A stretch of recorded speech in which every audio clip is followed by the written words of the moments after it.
ConcreteGeniusMedia.com, man. You see this shit. Don't play dumb. Thank you to everybody supporting the movement, man.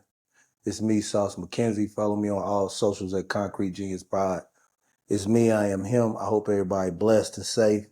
Me, I've been going through some transitions in my life, but God is good. God is able. I'm always safe. I'm healthy. My family's healthy, so God providing a way for me, so I'm rolling. ConcreteGeniusMedia.com. It's good to see y'all faces, man. You know, I've been laying low in the cut, you know what I mean? Knowing how to play slow, you know what I mean? Getting myself together, doing everything I got to do. Working with these kids is such a blessing. Working with kids, man, I'm so influential with the kids. I stop so many fights. I catch so many vapes, and so many kids look for me, the motivation. I feel so unselfish working with kids, you know what I'm saying? Like, I've put a big emphasis on trying to put a right stamp on my life for all the mischievous things and all the pain I cause, terror to people, you know, I committed crimes against, or pain I inflicted on my family, you know what I'm saying? So I try to clean it up. I try to get back, keep it real. It's May 15th. Let's get down to the meat of the bone. And shout out to everybody watching me that work with me or that work with me, that know me personally. We kick it. It's good, man. I want to start getting some people on the pod, you know what I mean? I'm getting the studio set up. I'm going to have some people on the pod. We're going to chop it up. We're going to kick it. We're going to reminisce. We're going to rap, you know what I'm saying? I'm going to start getting some stories out there. But make sure you're doing something with your life, you know what I'm saying? Or make sure you're on an upward trajectory. You could be coming out the struggle, but your trajectory got to be focused up mentally, not financially, because if you're there mentally, you're going to get there financially. And that's why I relate to any hustler, any generation. They know me, they see it, they smell it. You know what I mean? The kids feel safe around me, people feel safe around me. You know, it's always amazing, right? Peep this. They say black men, we the most dangerous and we scary and we this, right? But any black man that carry himself well knows this. If you out and a kid scared somewhere, they gonna come find you for protection. If you travel the country anywhere, you just out anywhere around people of other nationalities, and you a black man, you clean, you well hygiene, you smell good, there's always gonna be a little white kid be like, can you help me find my dad? Can you help me find my mom? You could be eaten. And so obviously the thought process of making us out to be these dangerous individuals is strategic propaganda. And we have to be strong enough mentally to just ignore the propaganda.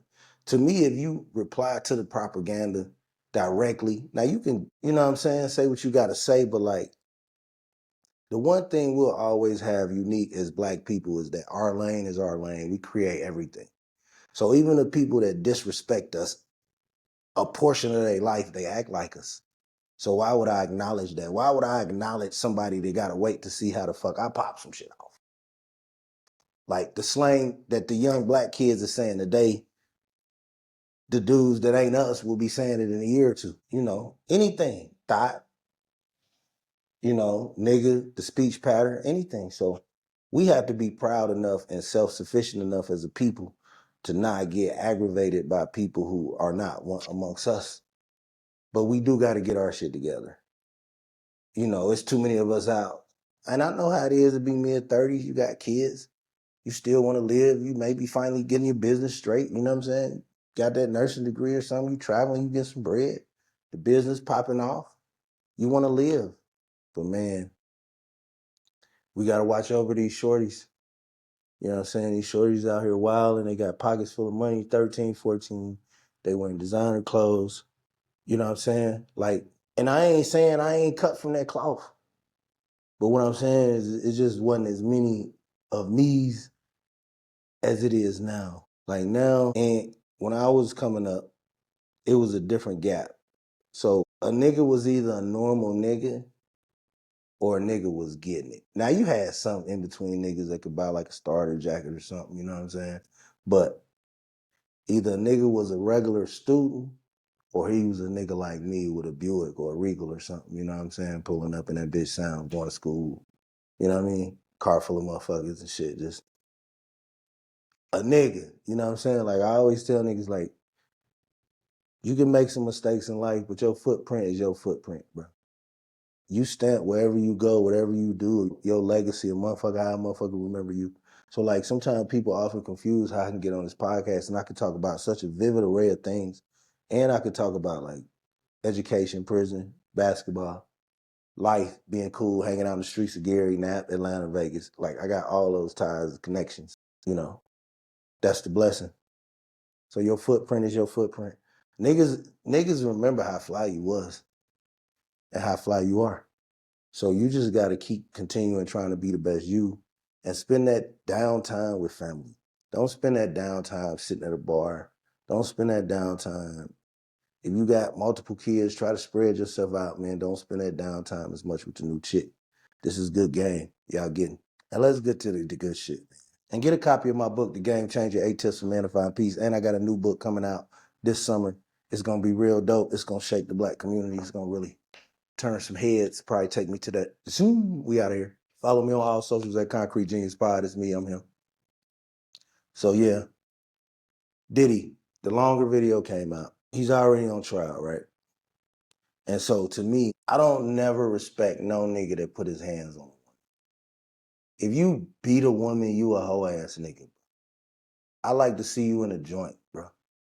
Like I like to see you in a cell with a nigga that like to fight that ain't never getting out. You punch on a woman. I just feel like that's cowardly. Motherfucker kick you in the face or something, you know? Like at some point you gotta defend yourself, motherfucker out of control. But I'm talking about if it's that kind of relationship, get out of it. But I'm speaking more so to the nigga that just use physicality for control, nigga. I always tell you niggas it's by choice, not by force, nigga. Like if you gotta go gorilla and you gotta kidnap a motherfucker like she a hostage, man, go soften your game up, bro. Read some books, nigga. You know what I'm saying? Like expand your vocabulary, nigga. Go out of town, nigga. Like as a physically, why would I even want to put my fist to a woman? Like I never respected that. And I've been in some turbulent ass situationships where I've, had to be combative. But even then, that's some shit where it's like, all right, this led to this, boom, this happened, and then all right, I ain't fucking with you. Put your hands on me. I put my hands on you. I ain't fucking with you. So that right there, hold on. I always see my daddy fire these buttons up. Rest in peace, Richard Loud, my OG. So anyway, Diddy, I don't like no nigga that punches bitches, women, right? Domestic violence means something to me. And, I've seen domestic violence on both sides, right? So I don't have no tolerance for it. So that already put Diddy on the other side to me. And then when the stories come out, right? The shit you subjecting a human to do, bro, is disgusting. Like at some point your brain should say, this lifestyle should say to me. You know what I'm saying? Like at some point you gotta have the common sense as a human being on earth to question your kinks to the point of humiliating somebody else. Like just the total acts is disgusting. Now, I did pose a question on Facebook, like why didn't Cassie leave or why did she stay? And I had a lot of women who I appreciate them. And these are women who pretty volatile when they talking to other niggas, but they all kind of came to my page and articulated in a non-defensive way and kind of explained to me how certain situations can appeal to certain people. And I had to think about that, and I had to think about that from my mother perspective, or my sister perspective, or my wife perspective, or my daughter's perspective, my niece's perspective, you know what I mean? My female cousin's perspective. Any little random young girl that's getting abused, it's my perspective, it's my job to never act like I got one hand of support of that, you know what I'm saying? And they broke me down more, the mental side of it, the mental aspects, and what sometimes people are psychologically Stockholm syndrome. I know what that means. Definitely know what that means. And just a lack of respect for female, the divinity of a female. Like if you love your mama, you should never want to see a fist on your mama. So translate that to your baby mama, your girlfriend. I know niggas had challenges in confidence and security, and I've been jealous. I'm a jealous dude, if you mind. But if all the convincing in the world don't stop you to leave, I ain't even swap ain't no swindle, baby. You free to go. Now, you can still be a masculine man in charge. Address that ain't it. I don't want it. Yeah, not where we going. Put something else on. Like you ain't gotta be punching on the motherfucker, and then just to be that kinky and nasty. That's a bad look, bro. You know, you want drugs, bro. You in the corner with a mask on, bro. Like, come on, man. That's beyond the natural. You know what I'm saying? Like, nigga, you tweaking, bro. Like, nigga, and you documenting this shit. What's up, bro? You good? Yeah. Just recording this little shit for him. Get you some of that, bro. Get your trouble. Yes, sir. You doing all right? Good day. I'll watch the game. Yeah. Good seeing you. Be safe, boy. All right, you good, you good. So yeah, man, I don't respect no woman beater, and then I don't respect your degenerate ass lifestyle. Like you can be kinky, bro. Like at some point we gotta stop saying you sex shaming the motherfucker and say you got a psychiatric problem. You know what I'm saying? So my position, especially hearing from women, like I think sometimes we don't know how to give women grace. You know what I'm saying? Like I come from a family of women. So I allow and understand that women as people can have a bad day, right? So I'm never gonna be in no bitterness where I'm on the internet having a hostile debate with a woman. Like we can intellectually disagree, but I would never argue with a woman. Saying I'm married now, I've been married 12 years. I wouldn't like to be online, getting in a battle, just cussing out the opposite sex to me. You got too much fucking time on your hands. Real deal, Holyfield. Shout out ATL. Yeah, so you just got too much fucking time on your hands, man. And these charges. Now, I don't understand the framework of the charges. I do understand the picture they paint, but I ain't really into the meat of the bones of what they charging with. And I know the law, so maybe I may do a deep dive and talk about it from a legal perspective. I do know the law, but I really just ain't had time to really give a fuck. I just see what I see online.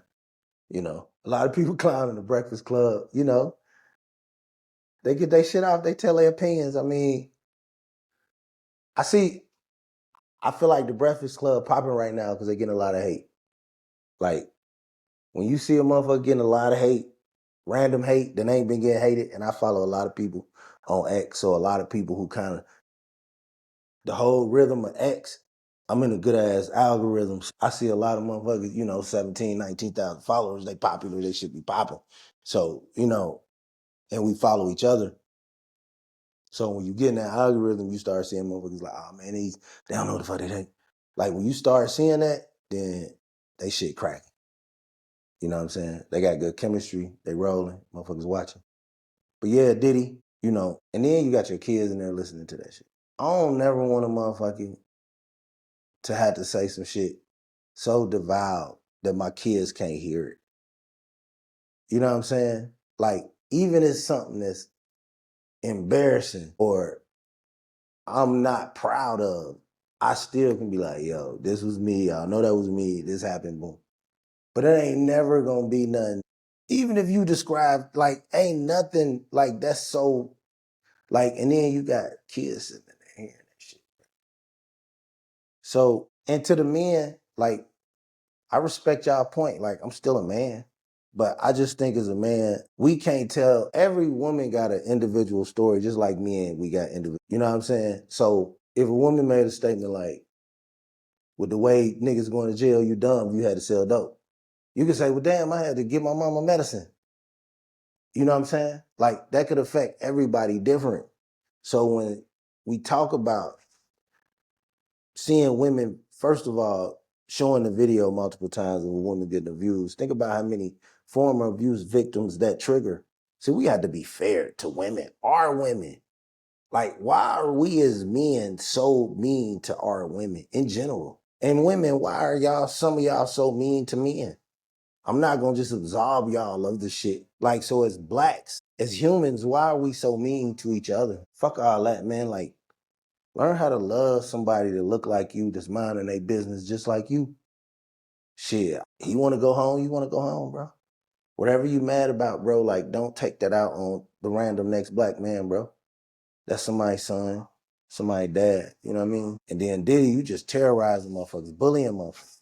You know what I'm saying? At some point, you as a man, you just gotta get your shit together, bro. Like, and I feel like that nigga gonna do some time. He may not get no crazy time, but I'm gonna come over them charges and double check. I ain't trying to, pull some shit where y'all frying me for not knowing what the fuck I'm talking about. So I do think he probably gonna do some time though, straight up. So yeah, as men, right, we gotta learn, right? You don't have to be cold to define your masculinity, right? It's so many different people on the internet, and the First Amendment is free for all.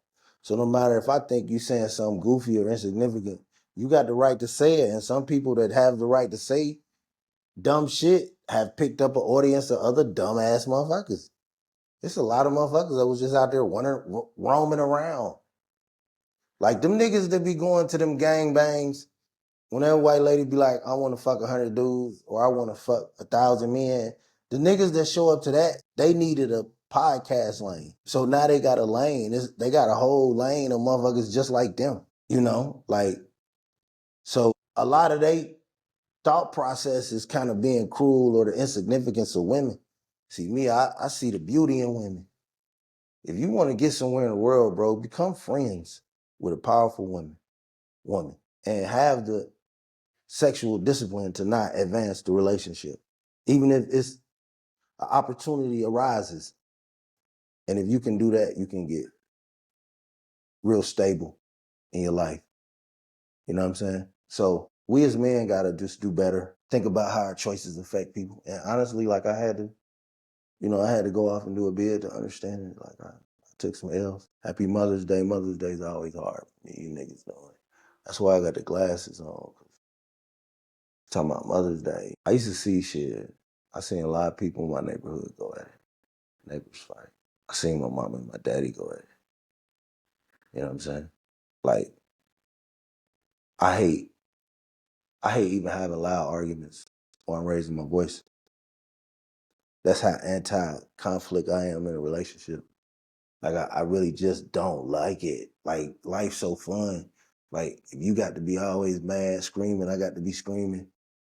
We can put the halt on this shit. We ain't married. Like nah, man. That's how you got to think. You can't be in no tumultuous relationship that could lead to anything, because then it could lead to anything. And I've told people to get out of relationships, and then tragedy happens sometimes. So I just want to be compassionate to every woman. I love women. I love humanity.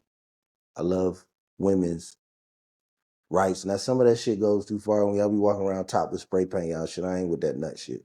You know what I'm saying? Like, they need to call a wagon and get some medicine for some of them motherfuckers.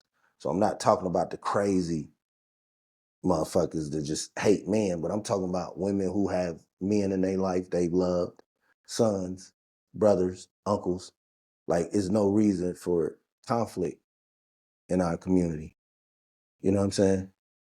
So, Concrete Genius Media, man, Pacers, put the Cavs up out of there. Easy money. I didn't think it was going to be that easy. Shout out DG, man. GG from the 219. So, I ain't going to never drop no salt on the crib. But I'm still surprised the Pacers ran through them like that. But see, the Cavs got to get a wing. They got to get a wing that can score. Like, Paul George would be a good fit on the Cavs. They need a wing that can get 18 to 24 points. Okoro's a good player, but he can't get 25. And that's what hurts the Cavs. And then because what happens is even if the big's killing and the other team is hitting threes, if it's threes versus twos, Halliburton hitting threes, Miles Turner hitting threes, the boys hitting threes, Nembhard, they hitting threes, and you hitting twos, then that puts pressure on the other guards for Cleveland to start scoring faster and more and taking more threes. So that cuts down the opportunities of the bigs when they get in rhythm, because you got two bigs out there. And then you got Okoro, who's a great player, but he's not a great shooter. He's not a great scorer. So he's a great defender, great hustle player, high IQ player, but he just is not offensively advanced enough for them to win. So especially with that lineup. So if they're going to have that lineup, they definitely need a small forward. And I'm not really the LeBron go back to Cleveland guy. If it happens, I wouldn't be shocked, but I'm not that guy. I'm more, I don't know, Paul George. Kawhi, I think they could win a championship with Kawhi. If they could get 1 year out of Kawhi, that's the move for Cleveland. I would give up fucking the Guardians for one shot at Kawhi Leonard. That's it. That conference, OG Anunoby, Siakam, Tatum, get well soon, Tatum, thoughts and prayers, Brown, Cunningham, you need a big, strong wing in the Eastern Conference. And I mean, I don't know if they could, like, Milwaukee's not going to obviously do that with somebody in the division. But yeah, Kawhi Leonard, yeah, that would go.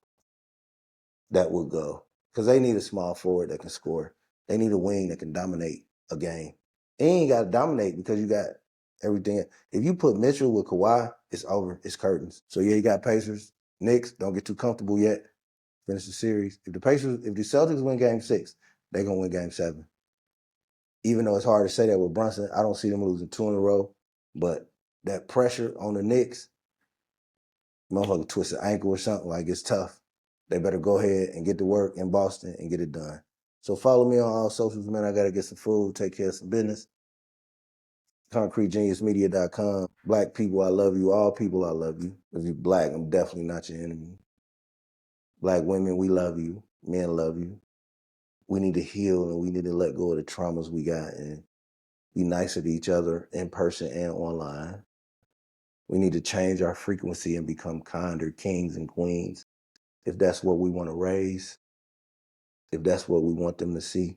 And it's a big ask, because I've been a heathen for a long time. I've terrorized people. I've done some things I probably should have never been doing in my life, and I got away with them. But at this point in my life, I know. And I've never just been a bully. I've always smiled at black people, but need some help. That's how you raised to be. So why change that when we get online with this new generation of women and you women? Same way y'all talk to y'all uncles. If we can just give each other that respect, we can kind of move forward. The reason I'm popular and the reason I'm so move around is because I respect people, people respect me, and I'm kind to people. You know what I'm saying? I make people feel good about themselves, and that in itself is the gift. That's why it's right here on my neck. ConcreteGeniusMedia.com. I love y'all, man. Tap in, share the clips. One more thing. To my diehard listeners, I got $50 gas. You gotta share. Let's go. 2 videos, and you gotta tag 5 people. Whoever does that, I'm gonna draw from the names, and whatever name I pick, I got a 50 ball for you. Just like on the radio. It's a promotion. And then we're gonna go from 50. Then we'll go up, maybe. But right now we're going 50. So you gotta, whatever you watching this on, and however many platforms you watch it on. Oh, and that's another perk too. You gotta go follow me on all socials. IG at Concrete Genius Pod. TikTok if you got it at Concrete Genius Pod. Facebook at Concrete Genius Media. Sauce Mackenzie on Twitter. Follow me everywhere. I'm like air. So yeah, I pull names. Follow me. Share 2 videos. Tag 3 people. We do a draw. You get the money. ConcreteGeniusMedia.com, and I love y'all. Peace out.